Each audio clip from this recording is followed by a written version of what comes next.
Pakistan becomes the #1 team in the ODI rankings और ये जाता है आपके नाम पे कि आपकी कप्तानी में यहाँ पहुँचे। बिस्मिल्लाहिर्रहमानिर्रहीम।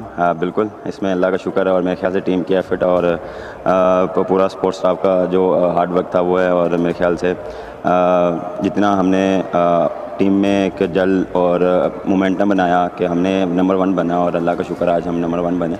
और मेरे ख्याल से ये सारी क्रेडिट जाता लड़कों को जिन्होंने एफर्ट दिखाई है और डिफरेंट सिचुएशन में, मुश्किल कंडीशन में, मुश्किल टाइम में परफॉर्म करके दिया पाकिस्तान। पहले मैच में पाकिस्तान टीम ने नेपाल को 238 रन से एक तारीखी बरतनाक शिकस्त देकर क्रिकेट की तारीख का सबसे बड़ा रिकॉर्ड कायम किया, जिसके बाद कप्तान बाबर आजम का इंतहाई दिलचस्प, दिल दहला देने वाला इंटरव्यू जारी हुआ। बाबर के इंटरव्यू ने नेपाल टीम के कप्तान रोहित को भी शर्मिंदा कर दिया, जिसके बाद रोहित इंटरव्यू देते हुए रो पड़े कि हमने सोचा भी नहीं था कि इस तरह हम पाकिस्तान से मैच हारेंगे, क्योंकि मैच से पहले हमें यही लगता था कि पाकिस्तान की बहुत छोटी टीम है और हम आसानी के साथ पाकिस्तान को इबरतनाक शिकस्त दे सकेंगे।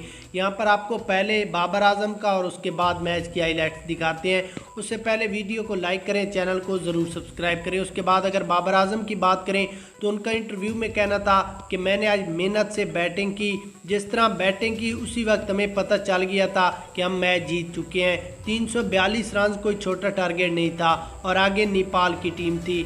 उसके बाद बाबर का ये भी कहना था कि बाकी खिलाड़ियों को छोड़ें, सिर्फ मैं और इफ्तिखार भी नेपाल टीम और एशिया कप में जितनी भी टीमें उन सब पर भारी हैं। हम दूसरे नंबर पर, हमारा मुकाबला इंडिया से है, हम इंडिया को इबरतनाक शिकस्त देंगे। सिर्फ यही नहीं बल्कि हम एशिया कप का फाइनल भी